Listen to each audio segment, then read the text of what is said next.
Hello guys, how you doing? Welcome back to the channel. Hope everyone's doing okay. Shout out to all the subscribers and welcome along anyone new. Gratitude to all. This video, I'm going to be asking some questions that I asked myself.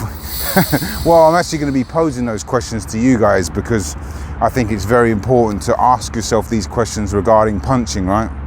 I made a video the other day in the same sort of concept about the stance, right?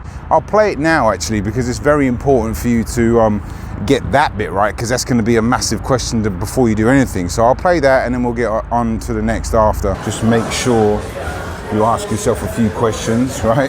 Are your elbows on your rib cage? Are you relaxed? Are your shoulders nice and relaxed, right? You don't want to be stiff and tight like that. That's burning energy. Right? It's a very common mistake for beginners to make. Is your balance good? Right? Are your legs pointing? Is your front leg pointing forward? Is your back leg pointing off to the side here? Right? There should be a line, a center line. Your head is on here. Each foot should go either side of that. 60-40, right? 60% on the back foot, 40% on the front. Is your shoulder nice and tucked here? You're not too wide, right? All these things are really important and you can work on them when shadowboxing, right? Right here is your chin tucked. You don't want to be up too high like that. Nice and relaxed here. Bing. All right, you can really work on it. Just shadow boxing.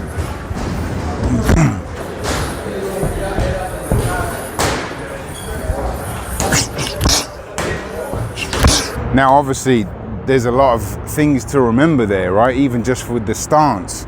And you know, this is again why boxing. One of the many reasons why boxing is 75 to 80% mental, because a lot of it is remembering to do stuff, and then you get the stuff that you remember to do on autopilot, and then you have to remember to do more stuff, right? So, and then eventually you'll start flowing and you can, you know, use your instincts as well, and you know, obviously the technique that you've drilled, repetition training, all of it, you know, plus, you know, some situations you get in just from real raw fighting when you get put in that moment. But when you're practicing and you're working on your technique, you got to make sure you do have a good stance, you follow all those steps, right? And you know, when you do that, when you're punching period, but this is just going to be for like a 1-2 or a cross, you can apply it to both really. You can apply most of these things I'm about to say to any punch, especially the straight punches, right? You know, are you punching from the chin, right? On my hands here, which will be a good stance, so it kind of comes back onto that, right?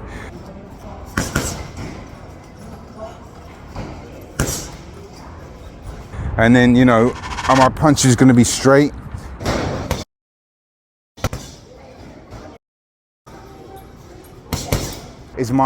Are my hips turning? That's a big one. You know, shout out to Joshua. I'll bring in a clip from him in the gym. We were just working on the cross. Okay, so a 1-2. Common mistake when throwing a 1-2 is to not turn the back foot and that back hip. So you want to rotate your hips, right? Throw the 2. Right, turn the foot a little bit more.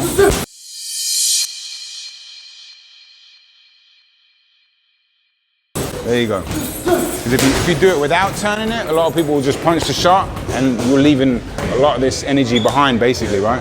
And then it helps with the shoulder rotation too. So do a 1-2, yeah, exactly. That turns, the back foot turns. You still got your balance because you kind of transfer the weight onto the front leg, right? Boom. Here, bend that knee a little bit more. Right, because I'd seen him do here, you know, a couple of punches where he wasn't. And listen, it's a very common mistake. I still do it now, so that's why recording yourself is so important. But I said to him, I was like, we got to work on that a little bit. You know, just make sure you turn those hips. Make sure you're punching from your chin. The snap is very important. You know, for beginners, it might be a little harder to achieve that. But you know, you got to try to get that. And you know, if you don't get the snap, understand you got to pull the shot right back to your chin, right? Bing, like this. Boom.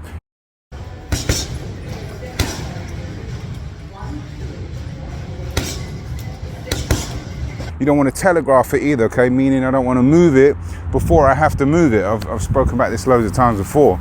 I'll zoom in and show you what I mean. Hands on the chin here, nice and relaxed, punch, right back to the chin, all right? When your hand is here, right, you just got to shoot it from here, straight. As I'm showing you in the footage, right, don't move it at all. The less time you move it, the more chance you have of landing it, because you're not giving any information away, right? That's all data for your opponent to read. And if you give them less data, they can't read it as well. So from the chin, shoot it.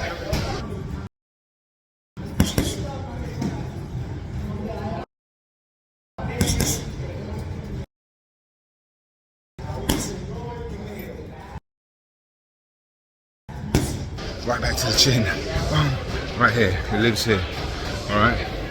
So I'll show an example of moving it to the side, then shooting it.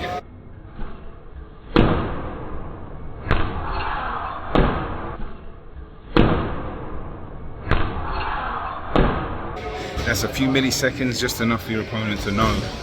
So practice being sharp and practice eliminating your punch tails.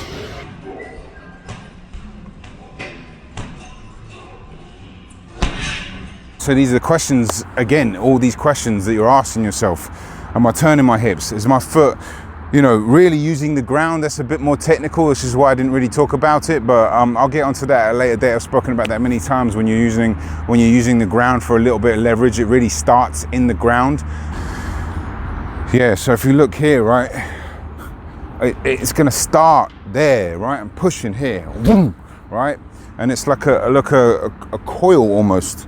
If that's the right word. It just starts here and ever so slightly, little boom, like that, right? This is the motion, boom. But as I said, you got to make sure your hands from your chin. You got to make sure you have a good stance. You got to make sure you're turning those hips, pushing off the ground, getting that snap, bringing it right back to your chin. Don't move it till you move it. You can start there, you know. It's a lot of information, I understand that, so I'm not trying to overwhelm you, but, you know, watch yourself, record back on what you're doing so you can see, so you can understand. Oh, okay, yeah, I was moving my hand. Oh yeah, I wasn't really turning my hips. These are things that, you know, you can do today. And this is a big part of this channel, is having beginners understand that there's stuff that you can do today to really help improve your punches. Ideally, you want to turn the punch over, right? I've made a video about that. I'll leave the link in the description. It's a bit more advanced, but it's still achievable if you understand what I'm talking about. I'll just show you briefly, right? The turning of the punch is like that, right? It just pops down, boom, and it comes back. And I always say to beginners, I'm like, look, are you telling me that you can't turn your punch over? Like, it's nothing like a crazy athletic move you have to suddenly work on for years. It's like relatively easy to achieve that. You know, the snap is going to be your hardest, challenging, most part, but turning the shot, that's part of the torque, right? That's a term where you basically helps generate more force from the turning of the muscles, the turning of the hips. You know, that's all torque. That's not just in boxing, but in baseball, in golf as well, you know, the torque. But you know, again, don't want to overwhelm beginners, but I also want to point out some things that you can do today. Anyway, I'm going to enjoy the rest of my night. Going to do a few more burpees, a few more push-ups, a few more squats, and go home, have a nice meal, get an early night, plan my day, eat some nice healthy food tonight. It's a big part of this channel as well, is, you know, it's self-love, discipline, getting the best out of yourself, you know, planning for the next day, and, you know, just be the best version you can be, basically. So, you know, I set myself up for tomorrow. I'm off tonight, but, you know, I've got a busy few days, so I wanted to get this content out. But, you know, I hope everyone's well. Have a peaceful week. I'm out. One more thing I forgot to mention actually is you got to obviously maintain a good stance, right? But a big part of that is your back foot, okay? Not just turning it, but a lot of times the back foot will start to sneak under, right? Creating it a narrow stance. And actually, I'll show you this clip where Joshua was doing it, right? There you go. Yeah, good. See how your stance is getting a little bit narrow too? Bring that right foot over. Imagine there's a line that goes through here, right? You've got a line right through there. Have the leg either side of those lines right there. Because when you turn that back foot, you're going to be on balance. You've always got to picture a line right here. And when I step in here, boom, I'm still on balance. Turn, see, sometimes like your foot gets dragged underneath it. You feel it, right? It's slowly finding its way back here. And it's going to actually mess up. It's going to make it harder for you to turn those hips. And he started to notice he was doing it as well, but it's a big thing that can really mess up the cross or the 1-2 or a lot of punches, because it takes your balance away, right? Not just before you punch, but after you punch as well. So make sure your stance is maintaining good, and you know, you got the back foot not tucked under you. Let me just show you actually.